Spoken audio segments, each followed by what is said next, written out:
Kibor pulit ke Jala Meghalaya, hadin ke Cingyo Cintip ke Bobnia, naga Intelligence Branch ke BSF, haka Praterik Unaitung Archerson, Kleyo ban kem ya Ngut ki Bangladeshi, ki Barungtu Shikani ke Jala, Katba ki dang Thmu ban Pai Biang, Shala ke Jonggari. Kibor pulit Kleyo ban bat, kawai ke kali Hamolai bypass, hadin Cing Toket ke Bobnia, lalap ek Cingdon Jong Ngut ki Brio ki Banagani Gari, ki Thmu ban Pynphai Biang ya kini ki Bangladeshi. Nakaliang ki pulit hadin Cing Toket, kila kem no ini kesaungot, bagi Cing Toket kadang ya cekman.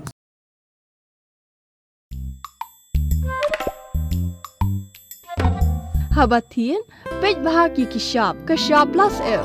Ka plus F?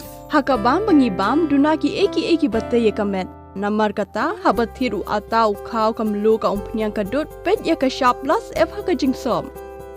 Yaki nutrient kum ki vitamin bat ka ayan la aikan diat bada ka batau bha. Kam kata ika dur jing ki marbam ka jing mat lani ka rukom shed yaki. Balehi panai kita. Kadon ka we ka jing mentoy bakongsan. Ka kot ka kia. Ka nutrition bakam bhag, ka jing im bakam bhag, pendon kam daki mar ba medon ka Shah plus F menta kasni. Lawan Ra Shafi Lingba ko office jong Commissionerate of Food Safety Meghalaya.